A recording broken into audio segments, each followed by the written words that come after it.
Ellos nos crearon pero ahora nos tienen miedo porque no pueden Muy buenas tardes, ¿qué tal? ¿Cómo les va? Somos Siempre Nos Mienten contra el totalitarismo del pensamiento único y el discurso dominante de los medios hegemónicos. Bueno, hoy tenemos un programón. En instantes seguramente estará nuevamente con nosotros el conductor del programa, Luis Icarelli, que está retrasado por el tráfico. Así que seguramente le daremos la bienvenida que corresponde tras su ausencia. Pero bien, para no perder tiempo, vamos a ir a nuestro invitado del día de hoy, al cual lo queremos aprovechar, ya que tuvo la amabilidad de estar con nosotros en esta conversación, que últimamente viene dando bastantes charlas, tiene una agenda acotada y con la disponibilidad y la amabilidad que lo caracteriza, se prestó a estar con nosotros. Es una persona reconocida, conductor de uno de los programas alternativos, por así decirle, más vistos en habla hispana, La Brújula, la que conduce con Pablo Davoli, autor de varios libros, como La conspiración de Medea, La guerra invisible, Acción psicológica y revolución cultural. Muchos ya seguramente lo conocerán. Lo tenemos en línea a Lucas Carena. Lucas, ¿qué tal? ¿Cómo estás? Hola, buenas tardes. Cristian, ¿me escuchás bien? ¿Me recibís bien? Te escucho perfecto. Yo no te veo por cuestiones técnicas, pero te escucho perfectamente. Bueno, yo te aviso que cuando inicié la comunicación, no sé por qué no me reconocía el dispositivo, la cámara, sí. Y ahora lo activé. No sé si eso se corrigió. Sí, se está viendo, está perfecto, me dice el operador Facu Mozo. Bueno. ¿Cómo estás, Cristian? Un saludo a toda tu audiencia. Gracias por la invitación. Bien, Luca. No, gracias a vos. Como decía al principio, últimamente venís con muchas charlas, te he visto en varios encuentros, con el canal El Gibelino, al que le está yendo muy bien. Y la verdad que hace rato los oyentes, la gente que nos sigue nos decía, llámenlo a Lucas. Y bueno, después de un tiempito te pudimos contactar para hablar. Ya ha pasado un tiempo sobre el inicio de la pandemia, ¿no es cierto? Se pueden ya hacer algunos análisis con datos, información, con la rigurosidad que corresponde. Y teníamos pensado un programa para hablar sobre esto que apareció en muchas manifestaciones alrededor del mundo, acá también, ¿no? Que ha salido de abajo del pueblo para arriba. Esta idea que se ha visto en paredes, en carteles del COVID-1984, ¿no es cierto? Pero para llegar a hoy, tenía pensado, habíamos planeado con Luis, quizás hacer, no sé si una genealogía de la propaganda a la cual estamos inmersos, o una historiografía, si se quiere. Comenzar a hablarlo, pero remontándonos a las raíces, digamos, ¿no? En los tiempos modernos, ¿no es cierto? Porque no podríamos remontar a estas ideas propagandísticas o relativización de la verdad, de los hechos, a los sofistas, del sofos, no entendido como sabiduría, sino como habladuría, ¿no es cierto? Y para eso queríamos empezar hablando sobre esto que vos bien lo manejás, que es la propaganda, la comunicación, las técnicas de manipulación. Remontarnos quizás a este hombre, sobrino de Sigmund Freud, Edward Bernays, ¿no es cierto?, que quizás haya tomado trascendencia por ese documental de Adam Curtis, El siglo del yo, al cual recomendamos a quienes nos están viendo, nos están escuchando, que lo puedan ver luego. Son 4 partes. La primera parte denominada Máquinas de Felicidad. Pero bueno, para no hacer un gran preámbulo, quisiera dejar que te expreses y después vamos a ir incurriendo en otros temas hasta llegar a lo que es la actualidad con este Ministerio de la Verdad global, si se quiere, como es Silicon Valley, y lo que está sucediendo en Argentina con lo que se denominó Nodio. Así que, Lucas, sin más, te dejamos. Bueno, abordaste varias cosas sumamente importantes. Yo te puedo dar mi punto de vista del análisis, ya que hay varios, aunque confluyen, a mi entender, en algunos puntos que son siempre los mismos, ¿no? Esto de 1984, de las usinas de poder global, mundial, que manipulan y tienen el poder de la propaganda, que nos puede remitir a que las guerras del futuro, ya lo vaticinaba justamente Bernays, el sobrino de Sigmund Freud, lo vaticinaba diciendo que las guerras del futuro iban a ser guerras de propaganda y contrapropaganda, ¿no? Que el que dominaba los flujos y reflujos de comunicación iba a imperar, iba a tener el poder de someter a las sociedades. Y efectivamente yo creo que la pandemia está al servicio de los intereses de Silicon Valley, ya que lo mencionaste. Fíjate vos, Cristian, que según el informe anual de la Organización Mundial de la Propiedad Intelectual, 7 de cada 10 patentes de invención o de innovación se generan en uno de los 30 centros tecnológicos emplazados actualmente en 5 países: Estados Unidos, China, Japón, Alemania y Corea del Sur. O sea, vos tenés 5 países donde están los principales 30 centros tecnológicos, que son conglomerados de tecnología, entre los cuales destaca, por supuesto, el conglomerado de Silicon Valley. No olvidemos que Silicon Valley significa el valle, sí, como traducción literal es el valle del silicio, pero esto tiene obviamente una connotación mucho más profunda, porque el valle del silicio, el silicio fue el metal que reemplazó al conductor del cobre para la transmisión de energía y de información del código informático. Hoy eso ya quedó desactualizado porque estamos en la era del grafeno, por ejemplo. De hecho, hay una tecnología de grafeno para detectar el COVID, ¿no? Muy innovadora y demás. Pero efectivamente esto que vos decís del control de la información, indudablemente, si no pudiéramos decir que está monopolizado a nivel mundial, está cuanto menos oligopolizada. Hablamos de que hoy la tecnología y los medios de comunicación, incluidos este por el cual estamos trabando una comunicación en este instante mismo, está oligopolizada. Se trata de un oligopolio colusorio. ¿Qué es esto? Un puñado de megacorporaciones que coluden para favorecerse entre ellas y evitar la aparición de nueva competencia, por ejemplo. Y no es de llamarnos la atención de que este sistema en el que estamos sumidos de acuartelamiento, de confinamiento, ha incrementado el uso de estas tecnologías. De hecho, el Financial Times publicó una lista de las 10 empresas que se han favorecido con el COVID y que han duplicado incluso sus ganancias, entre las cuales está, obviamente, los principales magnates que todos conocemos: Jeff Bezos, de Amazon, número 1. El mismo Bill Gates. Zuckerberg, con Facebook, Instagram. Toda la gente hoy utiliza y acostumbra a usar, hacer Instagram Live y demás para comunicarse.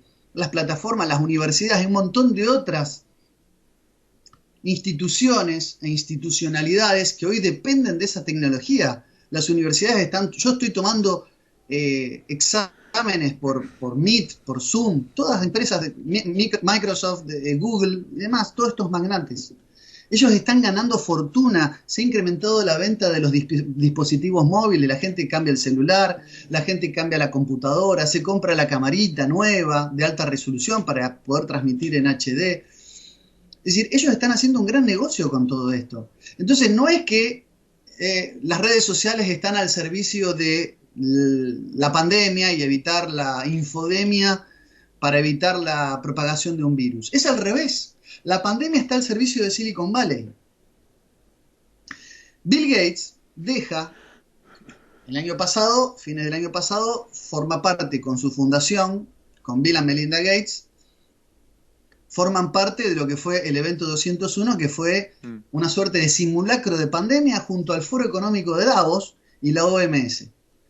El 11 de marzo se declara estado de pandemia global, amén de lo que, como lo demuestra en su libro Cristina Martín Jiménez, habiendo cerrado Wuhan y los aeropuertos de Wuhan durante una semana podrían haber evitado todo esto y no lo quisieron hacer. O sea, la pandemia fue planificada. Es una pandemia, como bien le llamaste. Ahora, Bill Gates, en el mismo mes de marzo que empieza la pandemia, deja el directorio de Microsoft. En mayo del 2020. Él fue cofundador junto a Paul Allen en el año 1975 de Microsoft. Deja también toda la parte corporativa, empresarial, la deja, pero no es porque se aleja de Silicon Valley. Fue el fisgón que vino a hacer esta operatoria en favor de Silicon Valley. Poner al mundo a merced de las tecnologías que le dan dinero, que multiplican las ventas de grafeno, de silicio, de dispositivos móviles. Con eso se hacen las baterías que necesitan nuestras computadoras, nuestros celulares. Deja también Berkshire Hathaway, que es otro conglomerado empresarial que dirigía con Warren Buffett, que es otro mega multimillonario que es su socio, para dedicarse a hacer, según sus palabras, filantropía con su esposa Melinda. Se fueron a pergeniar toda esta situación de pandemia que ya la había anunciado en el 2015, desde el año 2005 que él viene hablando de las guerras bacteriológicas o microbacteriológicas como la gran amenaza de la humanidad. Amén del plan de despoblación que eso implica y la eugenesia que hay detrás de todo esto. Pero además deja a Satya Nadella, a una mujer. Ustedes saben que en Silicon Valley todavía los sindican a partir de un informe que se hizo en la BBC de que es un conglomerado machista, xenófobo y racista. Son todos hombres blancos y muy adinerados. Entonces también un poco para hacer esa limpieza de imagen, deja a una mujer como CEO, ¿no? Y queda como asesor tecnológico en una empresa hoy que, hablamos de una empresa que tiene una facturación, vale 96.500 millones de dólares. Deja a una mujer a cargo para poder seguir operando Microsoft de manera remota y viene a llevar adelante y a poner en marcha toda su capacidad, según las palabras de Kalker, como bien dijo una vez, no pudo nunca combatir los virus informáticos, va a venir a combatir el virus de COVID. Bueno, se pone toda la parafernalia en acción, el evento 201 es en la prueba de que tenían planificado esta situación, y se viene a hacer el lobby para favorecer a los intereses de Silicon Valley. Silicon Valley, que es un conglomerado que tiene intereses políticos y que trata de redigitar y rediseñar y planificar cual George Orwell el mundo, no es algo que diga yo. En el año 2016, uno de los grandes magnates de Silicon Valley, Shervin Pishelbon, que es uno de los inversores de Uber, la empresa, la aplicación de Uber, que hoy transporta a muchas personas en los países del hemisferio norte y de Europa, y cofundador de Hyperloop, amenazaba por Twitter con provocar la secesión de California si Donald Trump ganaba las elecciones en Estados Unidos en el año 2016. Es decir, ya los magnates de Silicon Valley querían hace tiempo armar de California un estado independiente. Tim Draper, otro miembro de Silicon Valley, incluso propuso que California sea a su vez dividida en 6 estados, consiguiendo el apoyo de otros 2 magnates de Silicon Valley, el dueño de Cheeseburger, Ben Hope, y Mark Hennon, que es de Design Inc., la empresa que maneja, y el fundador de Pat David Moreno. Todos estos tipos armaron una especie de lobby que, amenazando con tratar de fracturar Estados Unidos y convertir a California, que por sí sola es la 5ª economía mundial, en un estado independiente. Entonces, estos tipos que tienen todo el poder tecnológico y mucho poder económico, son, además, no hace falta decir que, además de ser los que producen 7 de cada 10 patentes de invención que se registran en la Organización Mundial de la Propiedad Intelectual, estos centros producen la mitad de los artículos científicos publicados en las revistas con referato de divulgación científica. O sea que tienen el monopolio y el control de lo que hoy se llama la ciencia en la innovación, en la tecnología, en lo que es la ciencia de vanguardia, las nuevas tendencias tecnológicas. Y estos tipos son los que amenazaban con fracturar a Estados Unidos. Por supuesto que, como toda élite miope, se cree que con dinero puede hacerlo todo. No contaba con que el pueblo norteamericano tiene un sentimiento patriótico no tan fácil de romper. Pero así como nosotros acá tenemos el problema mapuche y el problema secesionista en el sur argentino, Los de Silicon Valley querían hacer un estado independiente, con su tecnología y con sus millones. Querían comprar el sur de Estados Unidos. Entonces, tengamos en cuenta que cuando hablamos de propaganda es al revés. La pandemia está al servicio de los intereses de esta gente que te acabo de nombrar, que están en la portada de la revista Forbes, no son personas imaginarias. Y acá viene el gran desafío, porque Microsoft sigue funcionando, queda a cargo de una CEO, y Bill Gates se dedica a hacer filantropía. Se destapa lo de la pandemia, indudablemente fogoneado por él.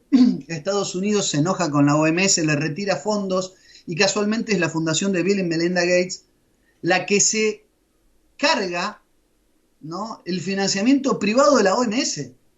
Entonces, sin ningún criterio científico, sin absolutamente ningún criterio científico, se lleva adelante esta situación de pandemia, y para mantenernos, insisto, acuartelados y con esto supeditados y a merced de que muchas actividades económicas hoy dependan de las tecnologías que estos magnates de Silicon Valley producen y desarrollan. Y en esta situación, bastante atípica, bastante irregular, en esta nueva normalidad orwelliana que nos quieren imponer, casualmente es la OMS la que digita la agenda de muchos médicos leguleyos, con mala formación, cobardes o que se entregan al mejor postor para seguir adelante este juego como si hubiera algún criterio científico técnico, perdón, científico médico, y no lo hay.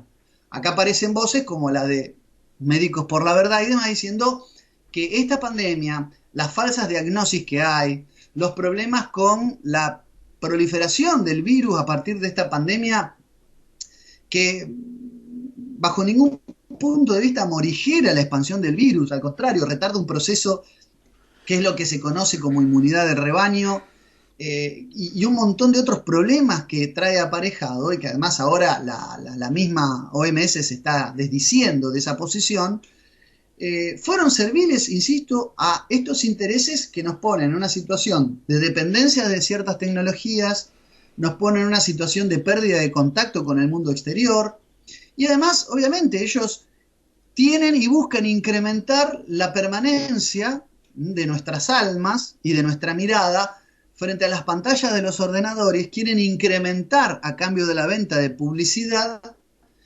la cantidad de horas de consumo de datos con estos dispositivos, y estar todo el tiempo conectados, porque ellos ganan dinero con pauta publicitaria, con la venta de los equipos, con la renovación, etcétera, etcétera, etcétera.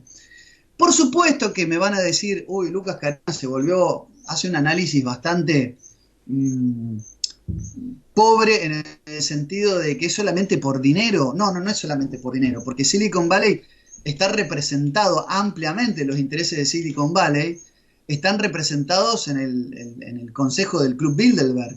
Es decir, acá hay un organismo de características asambleísticas que se reúne y han acordado con ciertos intereses que van desde la corona británica, los think tanks a nivel mundial, grandes líderes, incluso religiosos, están todos en este Club Bilderberg, discutiendo cómo dirigir a la humanidad. Ahora, acá hay un problema. El contenido de lo que circunda en las redes sociales, lamentablemente, se transforma en una piedra en el zapato para el sistema.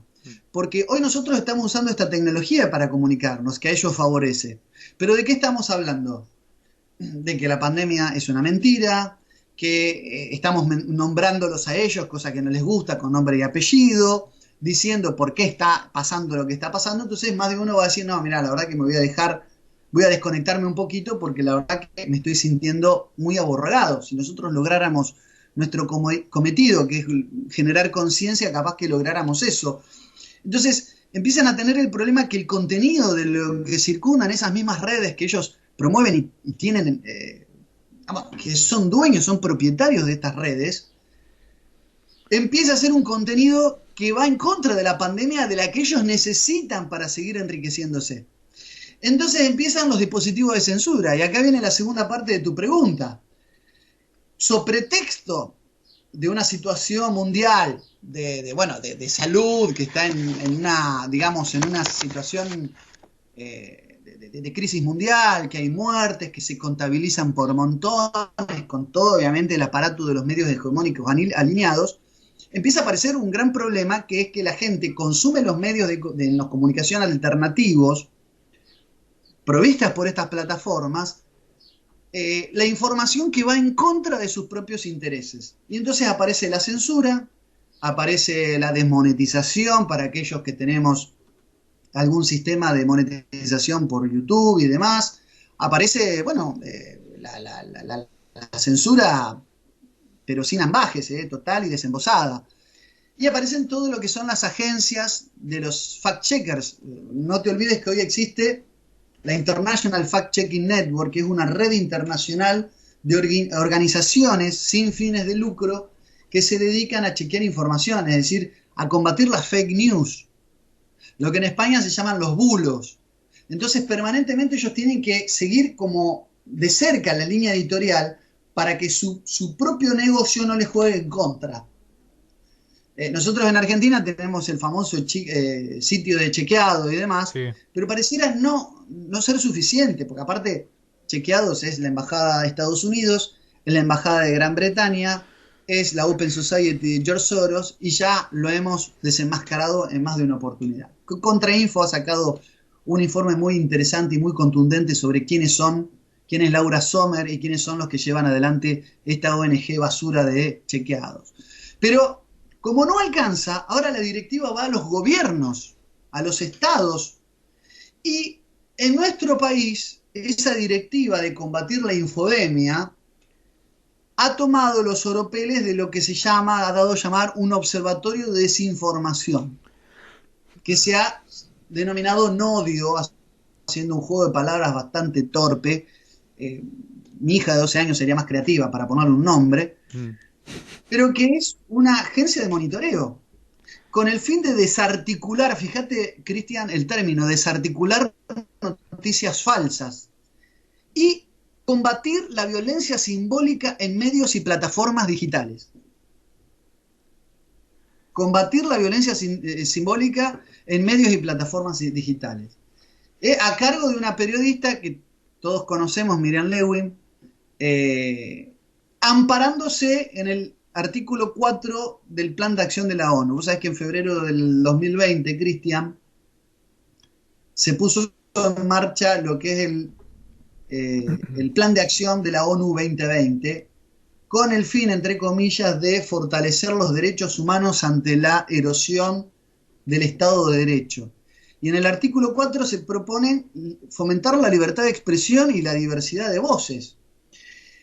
Amparándose en ese artículo, hacen lo diametralmente opuesto, que es perseguir la diversidad de voces y no fomentar, combatir la libertad de expresión. Sí, bueno, entonces, lo mismo, perdóname que te interrumpa, ¿no, Lucas? Sí. Lo mismo hacen considerando derecho humano al aborto, ¿no? Lo que parece una contradicción fundamental que cualquier niño se daría cuenta, ¿no es cierto? Un derecho humano, matar a alguien. Bueno, el niño por nacer no está en la agenda de defensa de los derechos del niño de UNICEF, pero sí está la niña de 12, 13 años que, producto de la violencia de género, de una violación, decide abortar. O sea, sí, ya hay un sesgo. Algunos niños, UNICEF trabaja para algunos niños, los que le interesan y los que interesan a la despoblación mundial. Por eso la niña embarazada, que aparte es niña para promover el aborto, pero no es niña para hacer un silencio cómplice con todas las investidas mundiales que está habiendo en la propaganda pro pedófila que está llevando el progresismo a nivel mundial. Es aberrante lo que está Bueno, pasando. que ahora en los últimos días acá en Argentina le hablamos, tenemos oyentes de varios lados por suerte, y a vos te sigue mucha gente de distintos lugares del mundo, de Hispanoamérica, Iberoamérica. Es noticia ahora en las últimas horas lo de este influencer, entre comillas, como le llaman a este conjunto de estúpidos que lo único que hacen son publicar idioteces en Twitter, donde hablaba pero una de cosas estrafalarias, seguramente estarás al tanto, Lucas. Las faraonas, puede ser, o algo así. Claro, exactamente, sí.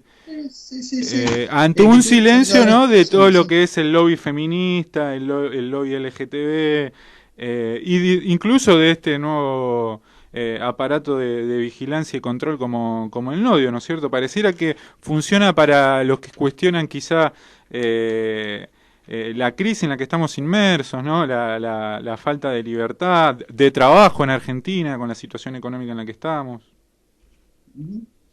No, por supuesto, es un organismo de censura total, por eso lo del Estado orwelliano no solo no es exagerado, se queda corto. Vos fijate, Cristian, que David Navarro, que es el delegado especial de la OMS para el COVID-19 en Europa, se acaba de expresar diciendo que la situación de pandemia, de cuarentena, no sirve o no es lo más adecuado. Ahora, la voz oficial de la OMS dice dice no ser la cuarentena lo más propicio para detener la propagación del virus. Entonces, a mente que parece una cargada y a mente que se dijo todo lo contrario, se le ha llamado negacionistas a aquellas personas que salieron a manifestarse en contra de la cuarentena porque no podían llegar a fin de mes, porque querían salir a trabajar, porque querían salir a respirar aire libre o porque no creían en la letalidad de una enfermedad que tiene un índice de mortandad del 2%, mucho menos que otros flagelos que atentan contra la salud humana en nuestro país, estamos hablando de un país que el año pasado hubo 32.000 fallecidos por gripe común, producto de neumonía, o mejor dicho, de neumonía, producto de gripe común. Y sin embargo, las estadísticas se siguen inflando y se siguen generando rimbombancia. Yo nunca negué la existencia del virus, ni nunca negué la protección que de este virus tienen que tener las personas diabéticas, con problemas cardiorrespiratorios, enfermedades coronarias, o adultos mayores que tienen un nivel de defensa muchísimo más bajo que las personas, jóvenes, adolescentes, incluso niños. Pero nosotros estamos sin clases, sin absolutamente ciertas actividades económicas absolutamente paradas y dañadas. Tenemos una situación de economía, tenemos 6 de cada 10 argentinos bajo la línea de pobreza, Cristian. Y aún así estamos todos al servicio de esta parafernalia que se contradice permanentemente. Insisto, lean los artículos periodísticos de la semana pasada. David Navarro, delegado especial de la OMS para el COVID-19 en Europa, reniega de la cuarentena como un método efectivo para evitar la propagación de esta enfermedad, de este virus. Y se le llamó durante cuánto tiempo la propaganda oficialista, le llamó negacionista a aquellos que nos alzamos de manera temprana y contundente contra esta mentira, ¿no?, que estamos viviendo. Se nos llamó negacionistas y se nos proscribió y se nos persiguió y se lo sigue haciendo. Y ahora aparece este observatorio Nodio que en el fondo sí va a tener las mismas funciones que el INADI, pero a nivel de comunicación, porque vos metete en el Twitter del INADI y cada cosa que publica, lo único que recibe son insultos. Desfilan los insultos, la gente hace cola para pegarle a un aparataje como el INADI. O el Ministerio de la Mujer que fija agenda con el embajador Ken de Gran Bretaña. Entonces, la gente no es tonta. Tenemos un Estado sobredimensionado, deficitario, que tiene recursos, obviamente, llamada de George Soros mediante, destinados solamente a hacer ideología de género, a malgastar presupuesto en propaganda pro cuarentena, y la gente está vapuleada, manoseada, se siente absolutamente confundida con, insisto, directivas contradictorias que no le han servido absolutamente para nada, la está pasando muy mal, no se puede despedir ni siquiera de sus parientes enfermos que fallecen, no tiene contacto con parientes. Yo tengo una hermana que vive en el sector de Lamba y hace 4 o 5 meses que no la veo.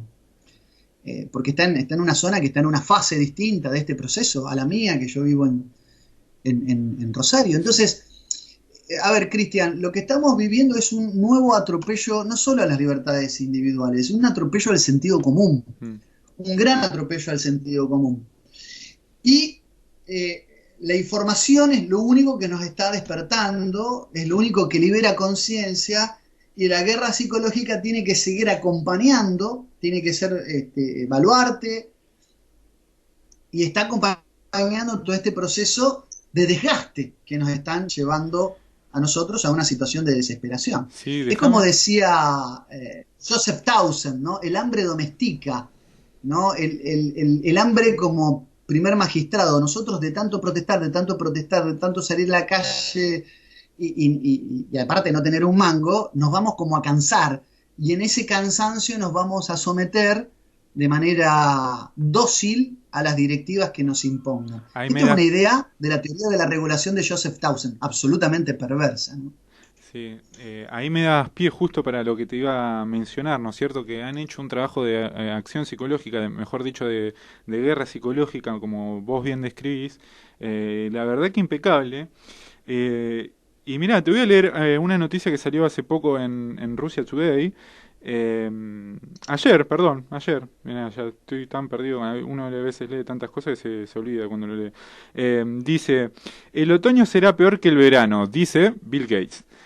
Hace un pronóstico pesimista sobre la pandemia de COVID-19. Claro, ya están planeando nuevamente otro encuartelamiento, como decías vos un rato, que lo podemos ver ahora con el gobierno socialista de Pedro Sánchez en España, ¿no es cierto?, donde la Comunidad de Madrid, en contraposición a lo que dijo la justicia, han decidido cerrarla de nuevo. Tenemos en Alemania que instalaron el toque de queda con el gobierno de Merkel. Ahora Macron, que militarizó nuevamente Francia y también dictó el toque de queda, ¿no? Qué casualidad, justo los gobiernos progresistas al servicio de los grandes banqueros del mundo, como es el de Macron, ¿no? Que todos sabemos de dónde proviene, toman estas medidas ajenas a cualquier soberanía, ¿no? Porque uno de los argumentos que utilizaba la alcaldesa de Madrid, Ayuso, era, decía, van a terminar de destruir a los trabajadores y la economía, dejen que y la gente salió a protestar, ¿no es cierto?, queriendo trabajar, pidiendo porque los dejen trabajar. Pero bueno, me voy a detener en esto que el Copete, que dice: el multimillonario cree que el comportamiento de la gente empeorará la situación. Y acá me quiero detener, Lucas, y después vos que nos hagas un análisis de esto, ¿no? El comportamiento de la gente, y yo sé analogía con algo que había dicho una vez el CEO de Lehman Brothers, luego de la crisis del 30, Paul Miser, donde él planteaba que decía que las grandes corporaciones, gracias al instrumento de la propaganda, decía: debemos moldear una nueva mentalidad en Estados Unidos, donde los deseos del hombre deben eclipsar sus necesidades, ¿no? Esta idea de crear un nuevo sujeto en ese momento, que era el sujeto consumidor, y lo traigo a colación a este nuevo cambio de la subjetividad, si se quiere, que se está generando, ¿no? De, como decías vos, crear, domesticar o una subjetividad dócil, ¿no? Temerosa. ¿Cómo lo ves esto?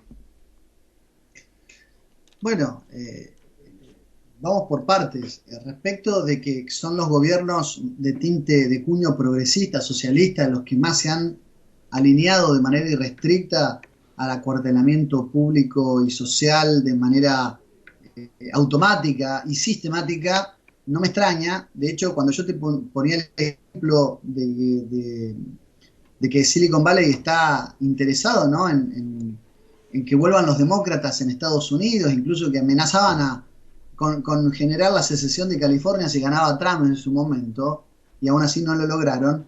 Me refiero justamente a eso, ¿no? Trump puede tener a criticar, ¿no?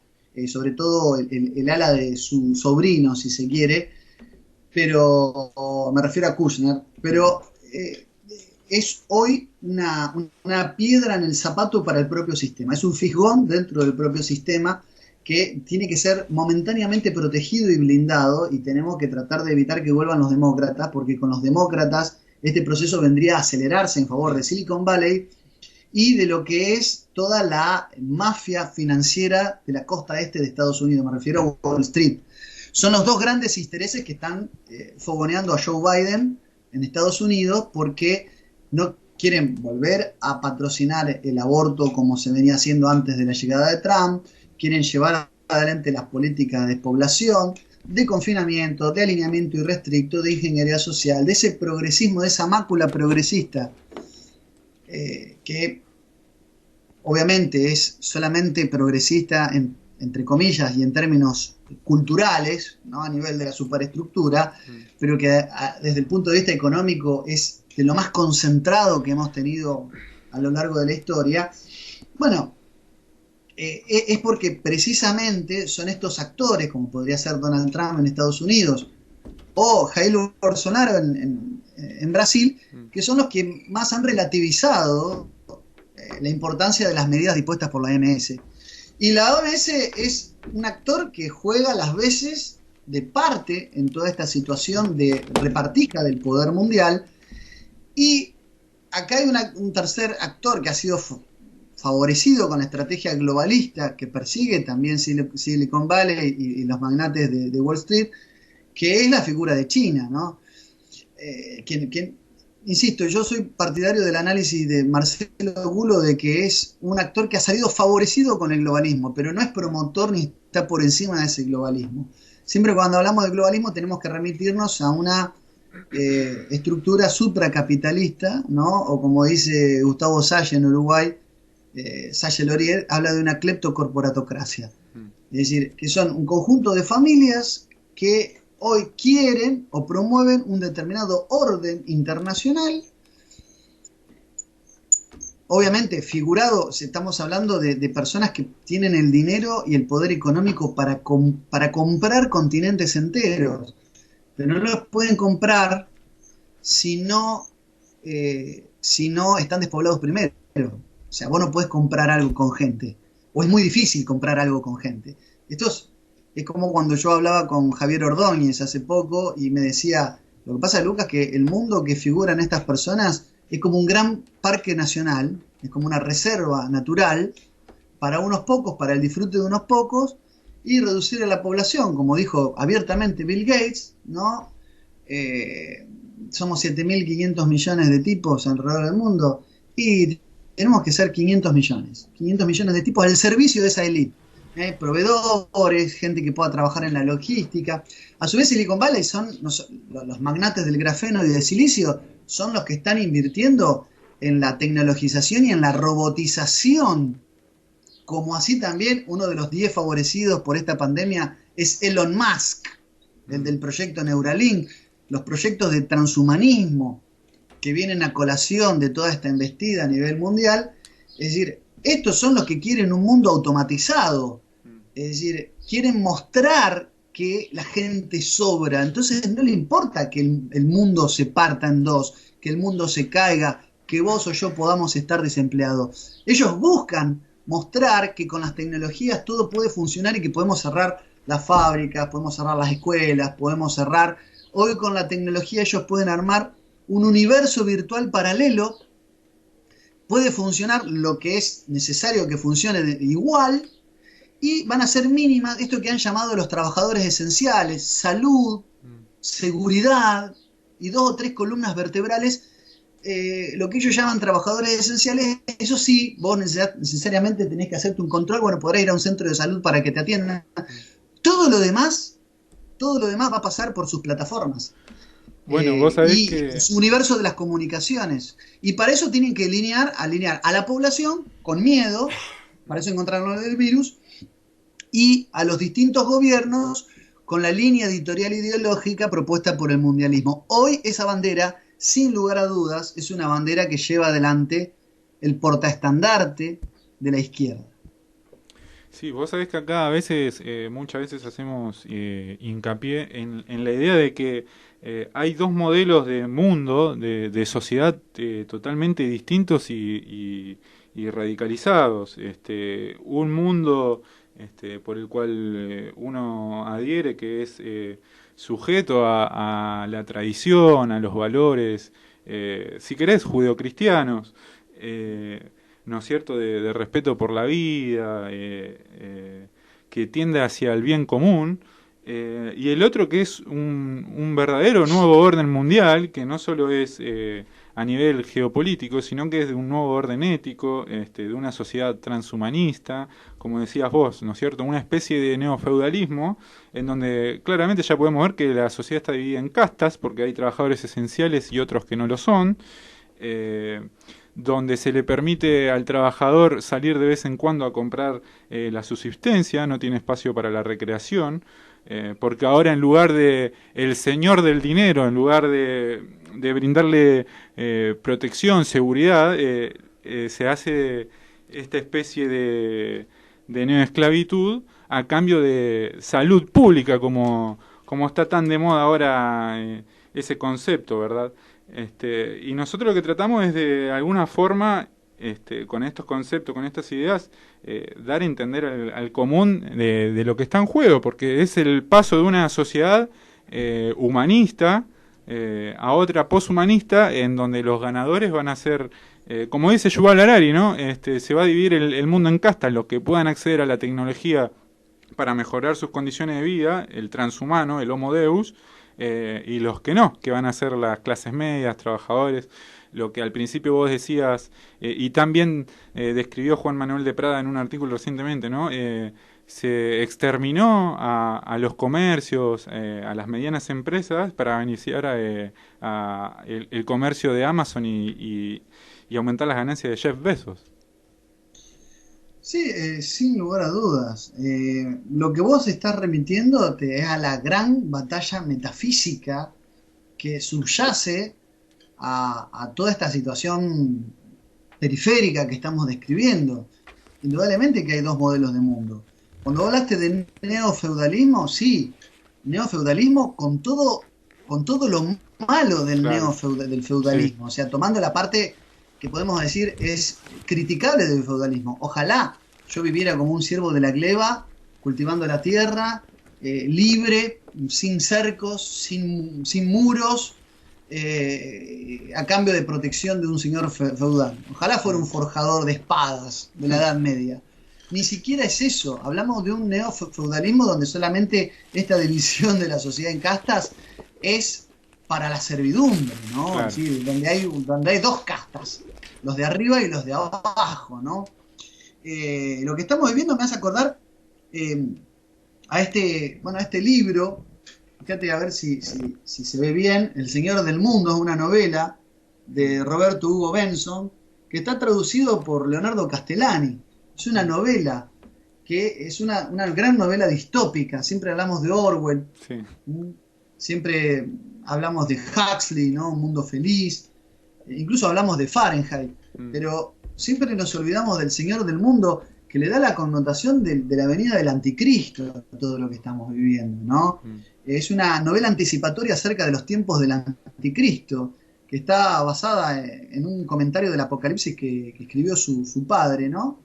Y que aparte redunda en escritos de Hilary Belloc, Léon Blois, Nicolas Bardiev, Theodore Hacker. O sea, es una novela, es una ficción distópica con alto contenido teológico y filosófico. Y si vos la lees, hoy lo que estamos viviendo, bueno, nos acercamos un poco a lo que dice esta novela, por eso te la recomiendo y se la recomiendo a la gente. El Señor del Mundo, de Benson, con traducción de Leonardo Castellani. Esto me lo prestó un gran amigo, Román Felipelli, a quien le mando un fuerte abrazo. Lo tengo ahí pendiente de leer, yo ya empecé a leer algunos capítulos y me llama la atención. Nuevamente la distopía, dice mucho más de la realidad que vivimos que los manuales de historia o la cátedra o la academia. Así que lo que vos estás manifestando es, en el fondo, la gran conflagración espiritual de la tradición versus el nuevo orden internacional que implica la revolución mundial anticristiana, fundamentada, basada, emplazada y promovida por una élite. De eso no hay ningún lugar a dudas. Esto no es ninguna teoría de la conspiración. Sí, uno ve una crisis sistémica, no sé si, no del capitalismo, ¿no? Como sistema económico, creo que está lejos de eso,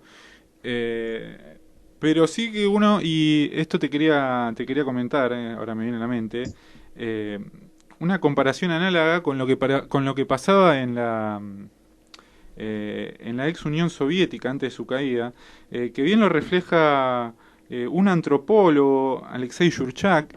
Él hablaba de hipernormalización, ¿no es cierto? Tiene un libro donde describe el socialismo tardío, ¿no? Después de Stalin y antes de la perestroika, donde todo el mundo sabía que en algún momento se iba a terminar ese mundo, ese sistema, eh, pero igual el pueblo, digamos, la sociedad de la Unión Soviética, digamos que estaba abstraída, negaba la realidad de una forma, y a eso él lo llamaba hipernormalización, ¿no es cierto?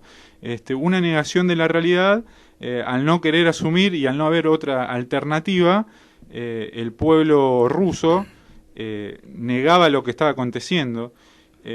Y te quería preguntar si vos ves una especie de hipernormalización en la actualidad, ¿no es cierto? Que pasa mucho, porque la verdad es que a pesar de de que cada vez hay más gente que despierta y toma nota de lo que está pasando, todavía siguen muchos compatriotas dormidos. No, no, sí, yo soy todavía, redoblo la apuesta, no solamente hay una hipernormalización, nos han convertido en agentes de vigilancia entre nosotros. Hay mucha gente que está hoy pareciéndose, ya que mencionás a la ex Unión Soviética, a lo que es la Stasi, es decir, en la Alemania Oriental, es decir, a la expectativa, mirando por la ventana, quién cumple con el tapabocas, quién sale fuera de horario, quién está deambulando después de las 20 horas, quién no roció con alcohol la bolsa de basura cuando la saca. O sea, en el vecindario, por lo menos donde yo vivo, se percibe una atmósfera que yo miro con mucha tristeza de vigilancia cruzada, ¿no?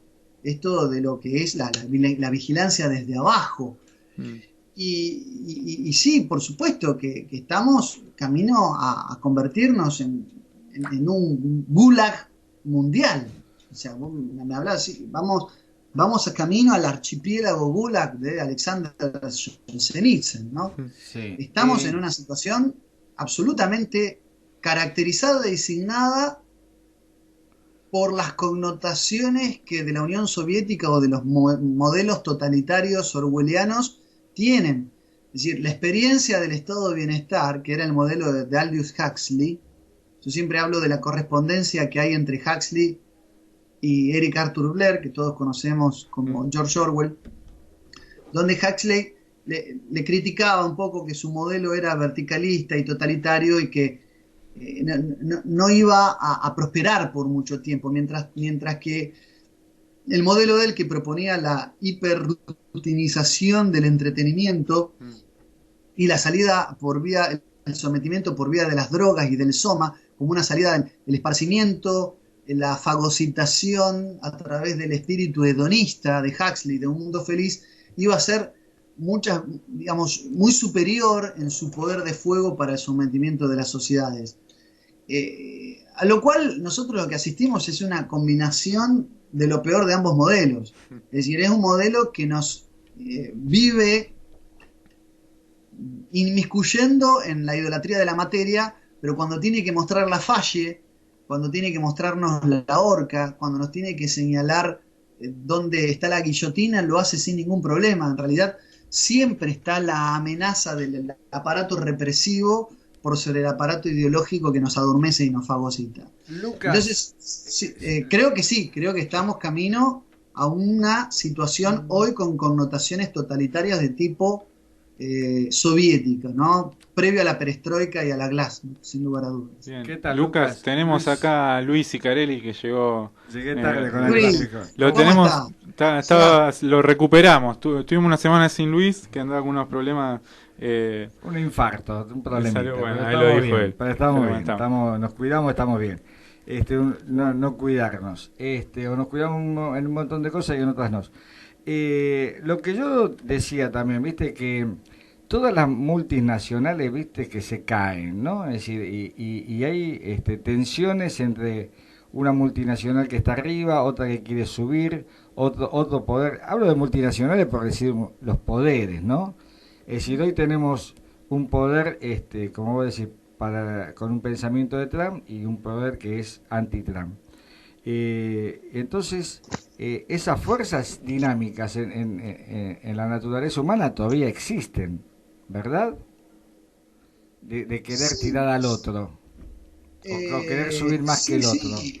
De hecho, lo que pasa es que cuando decimos que una multinacional se cae, Luis, decimos que una multinacional es absorbida. Claro. Se transforma. Es absorbida, es decir, en realidad lo que hay un juego es de absorción monopólica de los poderes económicos, Sí. ¿no? Del 30 de mayo al 2 de junio del 2019, este año se postergó, tuvo lugar la última reunión del Club Bilderberg. Y vos, cuando mirás los miembros de la última reunión del Club Bilderberg, te das cuenta de quiénes son, digamos, cómo está representada la mesa redonda. Obviamente Henry Kissinger, que es el ex secretario de Estado norteamericano, que es un poco el anfitrión, es como una especie de miembro permanente, es el que recibe a todos los que participan de esta mesa. Sí. Jens Stoltenberg, que es secretario general también de la OTAN, que es el que figura la cuestión beligerante, la cuestión militar a nivel mundial. Bueno, estaba el rey de Holanda, Guillermo Alejandro, siempre está la corona representada. Tiene que haber siempre el interés monárquico simbólico, el poder simbólico representado en la mesa. Esos fueron los tres así como los anfitriones que abrieron la puerta del último reunión del Bilderberg. Pero después ahí tenés los grandes poderes financieros que hoy realmente digitan la cosa y que llevan un poco la agenda económica a nivel mundial. Henry de Castries, por ejemplo, de una multinacional aseguradora y grupo inversor más poderoso del mundo, que es la State Street Corporation, que es segunda después del grupo BlackRock. No sé si lo escucharon nombrar. Sí. BlackRock, que tiene la Acciones mayor en parte Pfizer. de la deuda argentina en cuanto privada, ¿no? Sí. Yo a veces también, discúlpame, ¿no? Hablando justo de BlackRock, de que la empresa que viene segundo o tercera también quiere ser la primera, ¿no? Y le va a hacer fuerza a ver si puede llegar a ese lugar, ¿no? Por supuesto que tiene una mesa de diálogo donde acuerdan como oligopolios, insisto, por eso yo siempre hablo de un gran mega oligopolio colusorio a nivel mundial, Ajá. pero que tienen sus competencias por ser número uno, número dos, pero definen una agenda básica común. Los banqueros también, fíjate que en el Bilderberg, ¿quién estaba? Ana Botín, del Santander, Paul Aschlentiner, que es de la Deutsche Bank. Después estaba José Barroso, el famoso de Goldman Sachs, que yo soy también de las más fuertes. Y después están los industriales europeos, que estaba la mesa redonda de los industriales europeos representado por Etienne Davignon. Es decir, los industriales, los banqueros, si se quiere, lo que es la OTAN representada, y por supuesto los intereses petroleros, Total y British Petroleum. Sí. ¿Y los chinos no aparecen, Lucas? Porque viste que los primeros grandes bancos en el mundo son chinos hoy por hoy. Por ahí los chinos están ganando un lugar en la agenda, no necesariamente en el Club Bilderberg, claro, pero bueno, justamente una de las preocupaciones, y creo que esto lo estableció John Micklewhite, que es el editor en jefe de la revista The Economist, que es de los Rothschild, es cómo integrar a China, o cómo integrar más culturalmente a China a esta élite. Cómo integrar cultura, porque barreras idiomáticas, porque el monstruo asiático tiene sus propios códigos. China es una especie de imperio secular.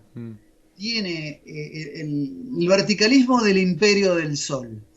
Tiene el disciplinamiento del maoísmo, de la República Popular China, y tiene esa cultura milenaria incluso también de la mafia del ton, de la tríada y del ton, que los convierte en una especie de secta. Si bien son una secta que tiene 1/4 de la población mundial, 2/3 del mundo son chinos en cantidad de número, sigue siendo cerrada desde el punto de vista cultural. Bien. Lucas, nos quedan 2 minutos, sí. y después ya nos vamos al corte, así como si querés redondear la idea. Bueno, básicamente adscribo a la idea de que nosotros nos encontramos, insisto, se ha subvertido, se ha logrado en la conciencia del general de la población subvertir el orden lógico de las cosas. No es las redes sociales y los dispositivos tecnológicos proscribiendo y censurando en favor de la no proliferación de una pandemia, sino que es al revés. La pandemia fue creada por Silicon Valley para poder ellos aumentar sus ganancias y absolutamente para generar y cambiar a través de una nueva normalidad, un nuevo sujeto, un nuevo hombre, un nuevo tipo antropológico que vendría a ser lo que Giovanni Sartori llamó el Homo Videns. Sí. Bueno, ahora estamos en Homo Deus, en la era del Homo Deus, del transhumanismo y del Homo tecnológico. Bien, Lucas, la verdad que nos quedó corto, pero sabemos que vos también estás acotado con los tiempos. El programa, ahora tenemos que ir a una tanda, pero la verdad que fue un lujo hablar con vos. Y antes de que te despidas, decinos dónde la gente te puede seguir, qué estás haciendo y si tenés algo en la agenda ahora en estos días. Bueno, mis redes sociales, Twitter, Instagram, Facebook, estoy. En YouTube le estoy dando mucho énfasis a YouTube, así que me buscan el canal El Gibelino, Lucas Carena, y enseguida me encuentran. Los invito a suscribirse y a compartir mi material. Bien, buenísimo, bien. Lucas. Gracias, bueno, Lucas. Como haces vos, te comprometemos nosotros también a una próxima charla sobre algunos otros temas que seguramente serán dignos y lindos de charlar con vos. Así que te mandamos un fuerte abrazo acá con Luis. Un abrazo gigante, Lucas. Luis, Cristian, muchas gracias por la invitación. Será hasta la próxima. Gracias. Hasta la próxima. Bueno, ahí pasó Lucas Carena. La verdad que una charla contundente con lo que dijo Lucas. Y esperemos que volver a charlar con él, ¿no es cierto? Así que, bueno, Facu, ¿te parece si vamos a una tanda? Vamos a una tanda. Somos siempre nos mienten. Ya volvemos. Gracias. Desde la web www.larz.com.ar hacia todo el planeta. Transmite La RZ. Con estudios ubicados en Avenida Callao 194. Cava. La RZ. Una radio del Grupo Sónica. Una nueva hora comienza en Argentina. Son las 5 de la tarde.